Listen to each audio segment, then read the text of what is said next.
আমার আমার মিলে না, আমি মেডিকেল করতে ক্লিও নিয়ে পেতলে যদি ক্লিও নিয়ে আমার ইয়ে করেন নার্সে পাইতাম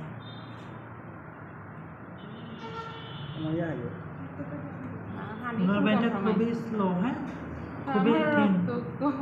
এই যে ছোট্ট একটা ভেন, এই ভেনও দেওয়া যায়, এই ভেনও দেওয়া যায়, তবে এটা আপনার একটু রিস্কি। হ্যাঁ, আপনারা যারা নতুন করতেছেন এটাতে দেওয়া কিন্তু স্যার রিস্ক নেই না স্যার, রোগ প্রতিরোধ ক্ষমতা কম, অনেক চিকন, এটা দিয়ে পারবে না, এটা খুবই থিন, এটা আসবে না। হ্যাঁ, এই জায়গা থেকে আন্দুইটা প্রচুর রোগ। দেখো আগে হুজুর আপনার রেডি? আপনি রিস্ক, আমার রোগ প্রতিরোধ ক্ষমতা কিন্তু কম। শক্ত করেন, শক্ত করেন। না হইলে ফায়ার তোলা ভাই দিব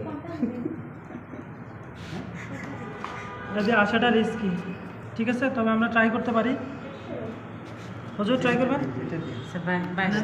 এখান থেকে হ্যাঁ, কনফিডেন্স আছে? লৌকা দিয়ে আমার কিন্তু নরমাল আছে না, হুম, আমি রোগ নো না 22টা 20 দিয়ে করো। কোনটা নেবেন আপনি? 22 দিয়া, 20 না 22 দিয়া।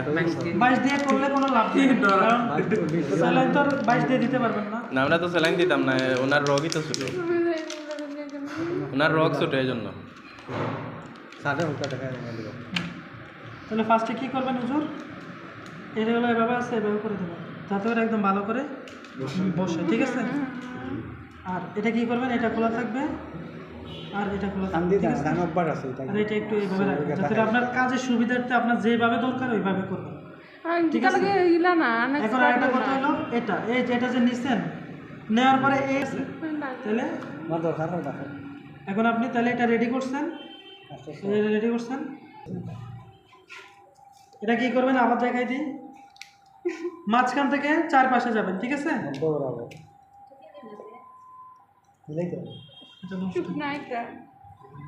এটা তো শুকনা, আচ্ছা মাঝখান থেকে 4 পাশে যাবেন। আপনারা কি করেন, এমনি এমনি দিই, এমনি এমনি দিয়ে কী লাভ, এমনি এমনি দিয়ে কোনো লাভ নাই, ঠিক আছে।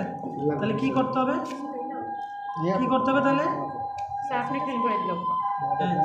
हमारे दिन कैनाला दिसे ना মাঝখান থেকে আমি মেডিকেল 22 দিন ভর্তি আসলাম, এই যে বাজার, ঠিক আছে। বাটারফ্লাই এরপরে কি করবেন, দেখেন আপনার এই হাত যদি আবার এখানে লাগাই দেন তাহলে লাভ হবে না, এখানে আমার জীবাণু আছে, ঠিক আছে। আপনি এই যে এটা এখানে রাখবেন, এই যে এদিক দিয়ে, ঠিক আছে, এদিক দিয়ে এবার ঢোকাবেন।